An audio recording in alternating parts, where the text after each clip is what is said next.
바로와 그의 모든 신하가 이 일을 좋게 여긴지라. 바로가 그의 신하들에게 이르되, 이와 같이 하나님의 영에 감동된 사람을 우리가 어찌 찾을 수 있으리요? 하나님이 이 모든 것을 내게 보이셨으니 너와 같이 명철하고 지혜 있는 자가 없도다. 너는 내 집을 다스리라. 내 백성이 다 내 명령에 복종하리니 내가 너보다 높은 것은 내 왕자뿐이니라. 내가 너를 애굽 온 땅의 총리가 되게 하노라. 하고 자기의 인장 반지를 빼어 요셉의 손에 끼우고 그에게 세마포 옷을 입히고 금사슬을 목에 걸고 자기에게 있는 버금 수레에 그를 태우매 무리가 그의 앞에서 소리 지르기를 엎드리라. 바로가 그에게 애굽 전국을 총리로 다스리게 하였더라. 나는 바로라. 애굽 온 땅에서 내 허락이 없이는 수족을 놀릴 자가 없으리라. 그가 요셉의 이름을 사브낫 바네아라 하고 또 온의 제사장 보디베라의 딸 아스낫을 그에게 주어 아내로 삼게 하니라. 요셉이 나가 애굽 온 땅을 순찰하니라. 요셉이 애굽 왕 바로 앞에 설 때에 30세라. 그가 바로 앞을 떠나 애굽 온 땅을 순찰하니 7해 풍년에 토지 소출이 심히 많은지라. 요셉이 애굽 땅에 있는 그 7년 곡물을 거두어 각 성에 저장하되 각 성읍 주위의 밭의 곡물을 그 성읍 중에 쌓아두매 쌓아둔 곡식이 바다 모래같이 심히 많아 세기를 그쳤으니 그 수가 한이 없음이었더라. 흉년이 들기 전에 요셉에게 두 아들이 나되 곧 온의 제사장 보디베라의 딸 아스낫이 그에게서 낳은지라.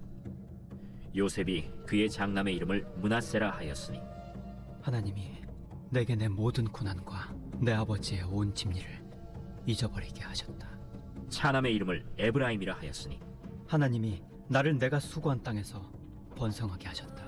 애굽 땅에 7해 풍년이 그치고 요셉의 말과 같이 7해 흉년이 들기 시작하매 각국에는 기근이 있으나 애굽 온 땅에는 먹을 것이 있더니 애굽 온 땅이 굶주리매 백성이 바로에게 부르짖어 양식을 구하는지라.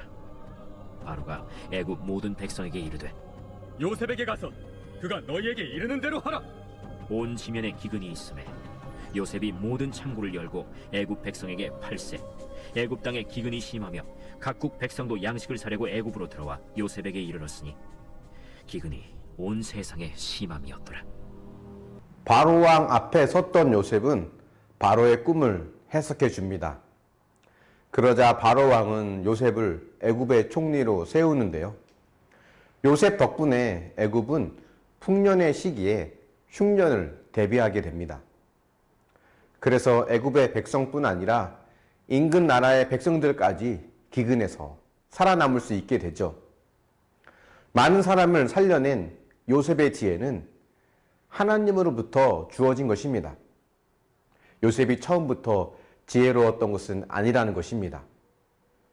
요셉은 어렸을 적 형들의 잘못을 아버지에게 일러 바치거나 형들이 자신들에게 절하는 꿈을 자랑하듯이 말하므로 형들의 미움을 샀던 행동을 보면 요셉이 지혜로웠다고 볼 수 없죠. 그의 지혜는 노예로 팔려가고 죄수로 옥에 갇히는 고난을 통해 생겼다고 볼 수 있습니다. 시편 105편 17절부터 19절에서는 요셉의 삶을 이렇게 정리합니다. 그가 한 사람을 앞서 보내셨으며 요셉이 종으로 팔렸도다. 그의 발은 착고를 차고 그의 몸은 쇠사슬에 매였으니 곧 여호와의 말씀이 응할 때까지라. 그의 말씀이 그를 단련하였도다. 여기에 그의 몸은 쇠사슬에 매였다라고 하는 표현의 정확한 의미는 그의 혼이, 그의 영혼이 쇠사슬에 매였다라는 뜻입니다. 그만큼 요셉이 큰 고통을 겪었다는 거죠. 요셉이 어떻게 애굽의 총리가 될 수 있었고 또 그 이후에 총리직을 잘 감당할 수 있었을까요?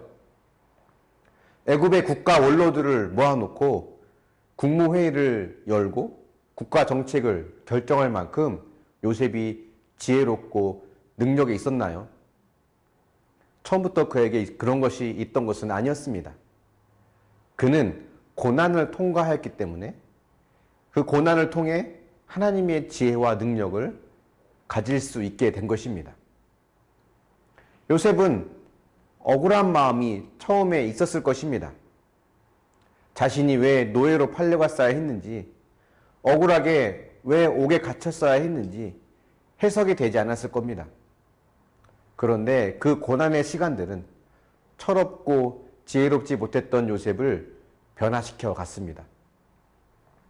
요셉을 많은 사람의 구원자로 세우기 위해 요셉은 성장해야만 했고, 그것을 위해서 하나님은 요셉의 삶에 고난을 허락하신 것입니다. 우리의 삶에 이유가 없는 고난은 없습니다. 내 죄로 인한 고난이든지 아니면 하나님께서 성장시키기 위한 훈련이든지 어떤 식으로든 그 고난에는 의미가 있습니다. 요셉은 고난을 통과함으로 구원자로서의 역할을 수행할 수 있는 지혜와 능력을 갖게 됩니다. 애굽에 닥칠 7년의 대흉년은 우리의 영적 상태를 의미하기도 합니다. 지난 풍년을 잊을 만큼 강력한 흉년은 스스로 해결할 수 없는 문제라는 것을 보여주는데요. 그래서 요셉이라는 구원자를 통해 기근과 흉년을 해결해 주신 것입니다.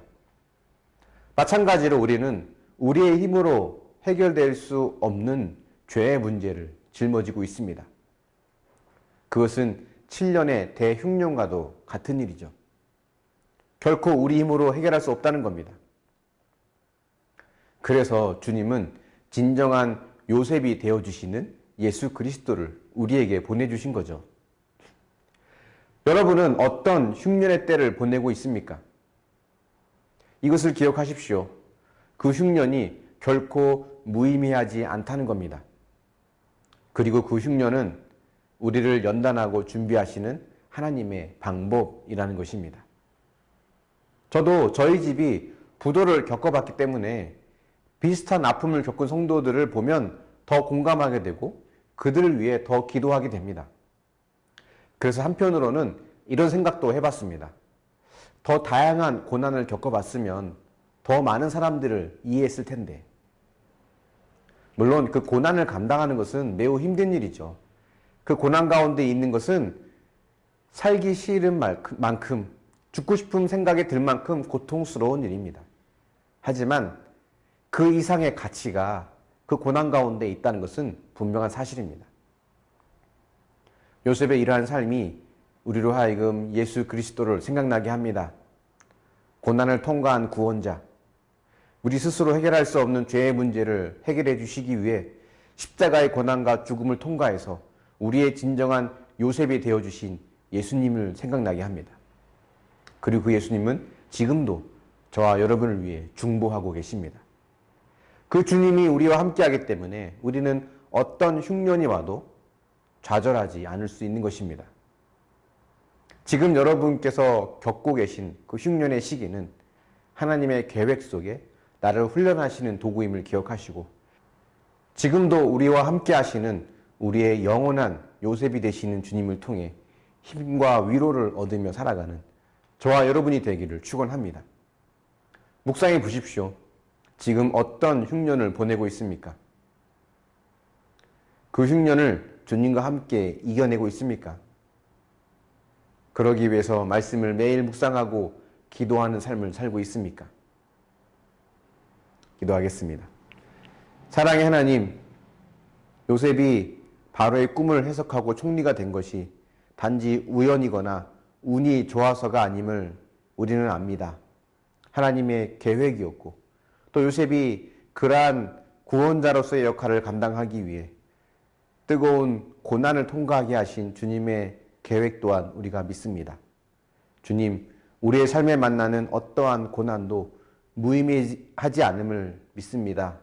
그 고난 속에서 나를 훈련시키고 변화시켜 나가 요셉이 누군가를 구원하는 구원의 통로로 쓰임받는 것처럼 우리 역시 누군가를 구원하기 위한 구원의 통로로 사용하기 위해서 주신 고난임을 믿습니다. 그 시간들을 믿음으로 잘 견디고 이겨나가게 하시고 우리의 진정한 요셉이 되어주시며 우리를 위해 지금도 중보하시는 주님을 의지하며 지금의 시간을, 지금의 흉년의 때를 잘 이겨낼 수 있도록 은혜를 베풀어 주시옵소서. 감사드리며 예수님의 이름으로 기도합니다. 아멘.